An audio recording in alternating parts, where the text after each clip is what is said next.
চিরুনির উপরে সূরা ফাতিহা 3 বার পরে ফু দিলে কি হয় জানলে আপনি অবাক হয়ে যাবেন। আমরা কিন্তু অনেকেই চিরুনি ব্যবহার করি, বিশেষ করে মা বোনরা যারা আছে তারা আমরা অনেকেই চিরুনি ব্যবহার করি। আবার অনেক মা বোনদের মাথায় অনেক সমস্যা থাকতে পারে, মাথা ব্যথা হয় এবং মাথার চুল উঠে যায়, চুলের গোড়া নরম হয়ে গেছে, চুল বারবার উঠে যায়।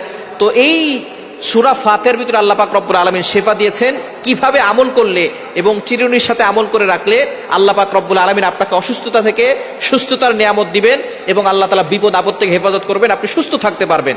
এটা কিভাবে পড়বেন আমি এখনই জানিয়ে দেব। তবে সূরা ফাতিহার ভিতরে যে শেফা আছে এটা আমরা অনেকে জানি না। কোরআনুল কারীমের ভিতরে আল্লাহ পাক রব্বুল আলামিন শেফা রেখেছেন। আল্লাহ পাক রব্বুল আলামিন নিজে বলে দিয়েছেন 15 নম্বর পারা 9 নম্বর পৃষ্ঠার 2 নম্বর লাইন, সূরা বনী ইসরাঈলের 82 নম্বর আয়াত আল্লাহ বলছেন, ওয়ানুনাজ্জিলু মিনাল কুরআন মা হুয়া শিফাউ ওয়া রাহমাতুল লিল মুমিনিন। আমি আল্লাহ তাআলা মুমিনদের জন্য এই কোরআনটা রহমত হিসেবে শেফা স্বরূপ নাজিল করে দিয়েছি। সুবহানাল্লাহ বিহামদি। সুতরাং কোরআনের ভিতরে শেফা আছে, আর এই সূরা ফাতিহার ভিতরে শেফা আছে। নবী সাল্লাল্লাহু আলাইহি ওয়াসাল্লাম নিজে বলে দিয়েছেন। সূরা ফাতিহাকে বলা হয় আয়াতুশ শিফা, অর্থাৎ শেফার আয়াত। এই সূরা ফাতিহার ভিতরে অনেক শেফা আছে।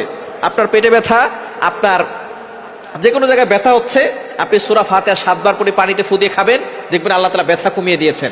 আপনি অসুস্থ, প্রচন্ড জ্বর, সূরা ফাতিহা 7 বার করে পানিতে ফু দিয়ে খাবেন। অবশ্যই ইয়াকিন থাকতে হবে, বিশ্বাস থাকতে হবে যে আল্লাহ তাআলা আমাকে এই সূরা ফাতিহার মাধ্যমে শেফা দান করবে। আপনি খাবেন, দেখবেন আল্লাহ তাআলা শেফা দিয়ে দিবেন। সুতরাং ইয়াকিনের সাথে বিশ্বাসের সাথে আমল করবেন। আবু সাঈদ খুদরি রাদিয়াল্লাহু তাআলা থেকে বর্ণিত, নবী সাল্লাল্লাহু আলাইহি ওয়াসাল্লাম জানিয়ে দিয়েছেন সূরা ফাতিহার ভিতরে শেফা আছে এবং সে এটাকে এক সাপে কামড় দেওয়া রোগীকে সূরা ফাতিহা 7 বার পরে ফু দিয়েছিলেন, সাথে সাথে সাপের বিষ পানি হয়ে গিয়েছিল। এজন্য সূরা ফাতিহা ইয়াকিনের সাথে আমল করতে হবে। তো এখন আপনি সূরা ফাতিহা প্রথমে ওযু করবেন, 3 বার দুরূদ শরীফ পড়বেন, এরপরে সূরা ফাতিহা 3 বার পড়ে শেষে আবার 3 বার দুরূদ শরীফ পড়ে চিরুনিতে ফু দিবেন।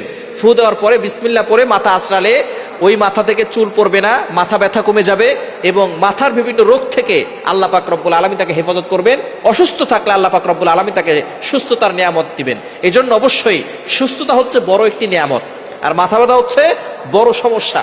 মাথা ব্যথা হলে আর মাথাকে জাগিয়ে রাখা যায় না, শুয়ে পড়তে হয়। অনেক সময় দেখা যায় শুইলেও কাজ হয় না।